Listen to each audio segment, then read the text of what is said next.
Thank you so much అండి. Thank you అండి. ఈరోజు నిజంగా నాకు కూడా ఒక మంచి సినిమా చూసిన ఫీలింగ్ వచ్చింది.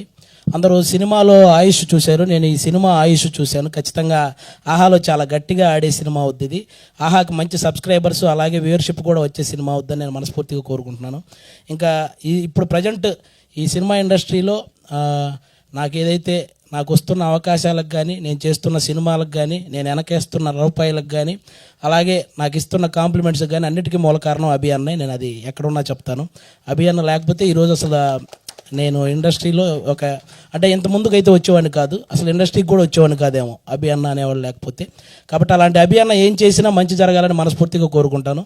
అందులో భాగంగానే ఈరోజు ఈ సినిమా అసలు ఇంత మంచి కాన్సెప్ట్ అభి అన్నకు ఆ థాట్ వచ్చినందుకే మనం హెడ్స్ ఆఫ్ చెప్పాలి. యాక్చువల్గా ఎవరు చూసినా సరే మెచ్చుకునే కాన్సెప్ట్ అది.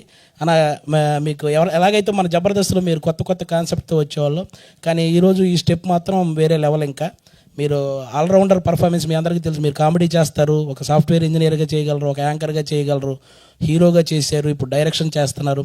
ఏం చేసినా కూడా అందులో కొత్తగా చేస్తూ సక్సెస్ అవుతూ వస్తున్నారు. ఇలాగే ముందుకు వెళ్ళాలని మనస్ఫూర్తిగా కోరుకుంటున్నానన్న.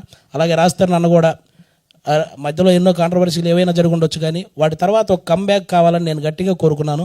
నాకెందుకో ఈ చిరంజీవి సినిమా అనేది గట్టి కమ్బ్యాక్ అనిపిస్తుంది అన్న. Thank you so much. మీకు కూడా చాలా బాగా పర్ఫామ్ చేశారు, అందులో మిగతా ఆర్టిస్టులు కూడా. అందరికీ కూడా once again thank you so much. మాకు కూడా ఈరోజు ఇక్కడికి పిలిచి ఇంత మంచి ఎంటర్టైన్మెంట్ ఇచ్చినందుకు అందరికీ థ్యాంక్ యూ సో మచ్ అండి. Thank you. థ్యాంక్ యూ ఆది గారు. రాఘవారు మళ్ళీ మాడతారా? ఇందా మాడింది అర్థం అవ్వలేదట ఎవరికి. యాక్చువల్గా గంట సేపు మాట్లాడదామని ప్రిపేర్ అయ్యాను.